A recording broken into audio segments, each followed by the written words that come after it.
దేవుని యొక్క వాగ్దానాన్ని బట్టి కానాను దేశానికి వెళ్ళారు. ఎక్కడికి వెళ్ళారంటే కానాను దేశానికి వెళ్ళారు. చెప్తావమ్మా, ఇశ్రాయేలు ప్రజలు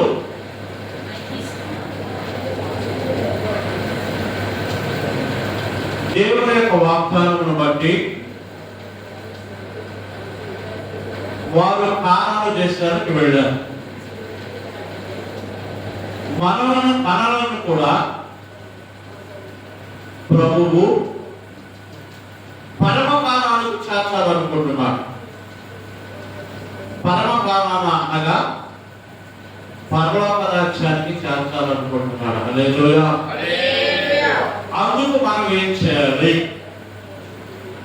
అనేటువంటి వాక్యమును ఈ దినమున మనకు దేవుని యొక్క పరిశుద్ధమైన గ్రంథములో నుండి జీవము కలిగినటువంటి మాటలను పరిశీలన చేద్దాం.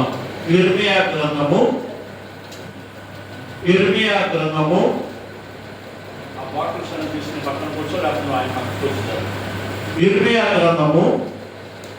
11వ అధ్యాయము 4వ వచనం.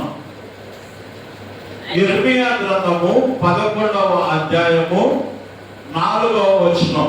ఐగుప్తు దేశములో నుండి ఆ ఇనుప కొలుములో నుండి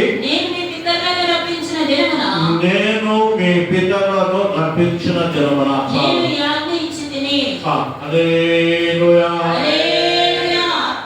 ఇశ్రాయేలు ప్రజలు ఎక్కడ ఉన్నారట?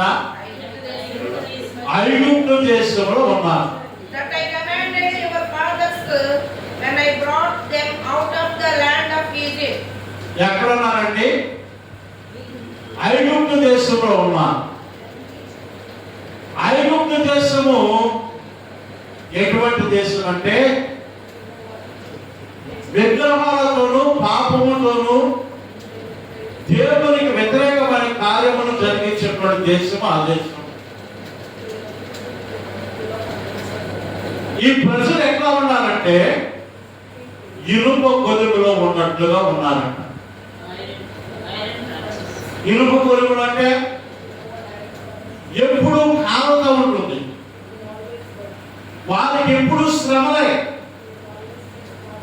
ఐగుప్తు రాజు వారిని దేవుని స్తుతించుకోకుండా, దేవుని ఆరాధించుకోకుండా వారిని ఇనుప కొలుములో పెట్టినట్లుగా పెట్టాడు. ఇప్పుడు మీరు ప్రార్థన చేస్తున్నారో లేదో నాకు తెలియదు, కానీ వారు శ్రమపడి వచ్చి ఆ ఇనుప కొలుములో ఉన్నటువంటి ఇశ్రాయేలు ప్రజలు ప్రతిరోజు దేవునికి మొరపెట్టేవారు. ఏమని మొరపెట్టేవారు తెలుసా? అయ్యా మాకు విడుదల కలగొచ్చే, అయ్యా మాకు విడుదల కలగొచ్చే, ఈ ఇనుప కొలుములను మాకు విడుదల కలగొచ్చే అని దేవునికి ప్రార్థన చేసినప్పుడు దేవుడు వారి మొరను విన్నాడు. హల్లెలూయా. ఇక్కడ కూడినటువంటి మీ అందరూ కూడా అనేక శ్రమలతోనూ, అనేక ఇబ్బందులతోనూ, అనేక సమస్యలతోనూ దేవునికి మొరపెట్టి ఉండి ఉండవచ్చు. దేవుడు మీ అందరికి విడుదల కలగజేసి ఉండవచ్చు. ఆ విడుదలతో పాటు ఇశ్రాయేలు ప్రజలకు ఇచ్చిన వాగ్దానములను మనకు కూడా ప్రభువిస్తూ ఉన్నాడు. ఇశ్రాయేలు ప్రజలను ఆ ఇనుప కొలుములో నుండి బయటికి తీసుకుని వచ్చి ఎక్కడికి నడిపిస్తానన్నాడు? ఆ చదవండి. ఆ ఇనుప కొలుములో నుండి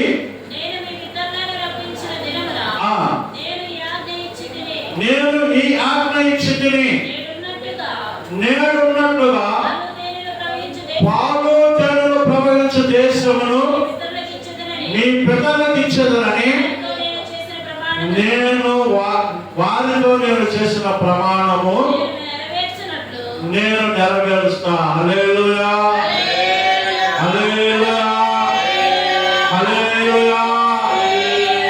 నేను ఒక ఆజ్ఞ ఇచ్చా. కూడా ఒక ఆజ్ఞ ఇస్తున్నా. ఆ ఆజ్ఞ ఏంటో తెలుసా?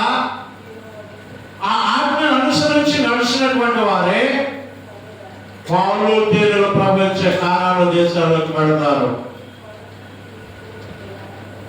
ఆ ఆజ్ఞలను అనుసరించి మనం నడుచుకుంటే మనము కూడా పరమ కానానికి వెళతాం. హల్లెలూయా. ఆ ఇనుప కొలుములను నడిపిస్తున్నప్పుడు ఇశ్రాయేలు ప్రజలకు నేను ఒక ఆజ్ఞ ఇచ్చా. ఆ ఆజ్ఞను మీరు అనుసరించాలంటున్నాడు. ఆ ఆజ్ఞను చదవండి. మీ పితరులకు ఇచ్చిందని వారితో నేను చేసిన ప్రమాణమును నేను నెరవేర్చినట్లు మీరు నా వాక్యమును విని. హల్లెలూయా. మొట్టమొదటిగా ఏం చేయాలంట? వాక్యమును వినాలి. ఆయన యొక్క వాక్యమును వినాలి. ఆ వాక్యమును ఎలా వినాలంట? భక్తి శ్రద్ధలతో. శ్రద్ధగా వినాలి. ఎట్లా వినాలండి? శ్రద్ధగా వినాలి. ఆ వాక్యము మన జీవితాన్ని మారుస్తుంది. ఆ వాక్యము మన జీవితాన్ని సరిచేస్తుంది. ఆ వాక్యము మనల్ని అభివృద్ధి చేస్తుంది. ఆ వాక్యము మనల్ని సరిదిద్దుతుంది. ఆ వాక్యము మనల్ని పరమకాలానికి నడిపిస్తుంది. హల్లెలూయా. అది జీవము కలిగినటువంటి వాక్యము. ఆ వాక్యమును శ్రద్ధగా వినాలి. ఆ వాక్యమును అనుసరించాలి. అప్పుడు ఇశ్రాయేలు ప్రజలకు చెప్పిన మాట ప్రభు ఈ దినమును కూడా మనతో చెబుతూ ఉన్నాడు. హల్లెలూయా. వాక్యమును శ్రద్ధగా వినాలి. వాక్యమును ఎట్లా వినాలి? శ్రద్ధగా వినాలి. నా వాక్యమును విని. నా వాక్యమును విని. విని నేను మీకు నేను మీకు ఆజ్ఞాపించు ఆజ్ఞాపించిన విధులన్నిటినీ విధులన్నిటిని బట్టి ఆ. ఈ నిబంధన వాక్యములను అనుసరించిన యెడల ఆ. మీరు నాకు జనులై ఉందురు. హల్లెలూయా. మీరు వాక్యమును విని దానిని బట్టి నడుచుకుంటూ అనుసరించి నా ఆజ్ఞలను మీరు అనుసరించి నడుచుకున్నట్లయితే, విధులను బట్టి నా విధులను బట్టి నడుచుకున్నట్లయితే మీరు నా జనులు అంటున్నాడు. హల్లెలూయా.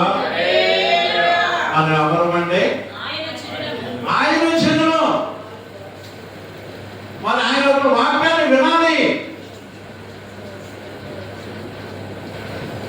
మీరు నా జనులై ఉందురు. ఉందురు. నేను మీకు నేను మీకు తోడై ఉందును. హల్లెలూయా. నేను మీ దేవుడినై ఉందును.